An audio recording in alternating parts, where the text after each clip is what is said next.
अस्सलाम वालेकुम, आप देख रहे हैं 39 न्यूज़। नजर डालते हैं आज की न्यूज़ पर।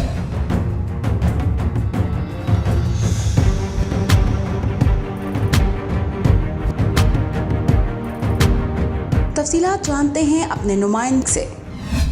जी ओवरसीज़ पाकिस्तानियों की ज़मीन पर कब्ज़ा अब मामूल बन चुका है। बैरून मुल्क मुकीम पाकिस्तानियों की फैमिलीज़ को पाकिस्तान में हरासा किया जाने लगा। इटली में मुकीम ज़हीर बाबर और रईस बाबर की पाकिस्तान में मौजूद ज़मीन पर मुकामी सियासी शख्सियत गुलाम सैनकियानी, जो अपने आप को मुस्लिम लीग नून रावलपिंडी का डिवीजनल सेक्रेटरी लिखता है, उसने अपने साथियों के हमरा दिन दिहाड़े नसीर अहमद के घर में घुसकर गालम गलोच की, अहल खाना और बच्चियों को जान से मारने की धमकियाँ दी। अहल खाना सरापा एहतजाज हैं और इंसाफ के लिए वज़ीर-ए-आला सरदार उस्मान बुज़दार और IG पंजाब से इंसाफ की अपील कर रहे हैं। अहल खाना का कहना था कि वज़ीर-ए-आज़म पाकिस्तान इमरान खान ओवरसीज़ पाकिस्तानियों के मसाइल, खासतौर पर कब्ज़ा माफिया के खिलाफ बातें करते थकते नहीं, लेकिन इन पर अमल नहीं करवा रहे हैं। साड़ी दरखास्त है वज़ीर-ए-आज़म पाकिस्तान कि असें इंसाफ दिता जाए ते असां इस रोले विच कल साढ़े बंदा साढ़े घर बड़ी गया ते इस कीता भंन तोड़ कीती है। फिर अंदर साड़ी बच्चियां सन उन्होंने काफ़ी इस अंदर बड़ी गया साढ़े घर के अंदर जैसी गया इन्हें बहुत गलत काम किया है ते सारी भंन तोड़ करी थी।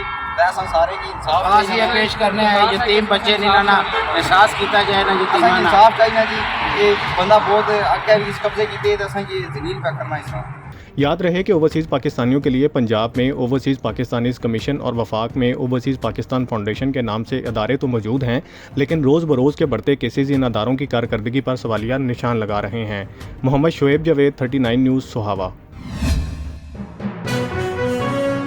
अहम इशूज़ हों या मुल्की और गैर मुल्की शख्सियात की प्रेस कॉन्फ्रेंसेस, हर लम्हा बाखबर रहने के लिए हमारा YouTube चैनल सब्सक्राइब करें। बावसूख ज़राए से मुसद्दिक़ा खबरों, तज्ज़ियों और तबसरों से मुस्तफ़ीद होने के लिए अभी हमारी वेबसाइट को विजिट कीजिए। इसके साथ साथ आप हमें फेसबुक पर लाइक और फॉलो भी कर सकते हैं। इसके अलावा हर टाइम ओवरसीज़ पाकिस्तानियों के हालात और मसाइल के हल को जानने के लिए हमारी ऐप भी डाउनलोड कर सकते हैं। हम कर रहे हैं आपको हर लम्हा बाखबर, क्योंकि है 39 न्यूज़ पर आपका एतबार।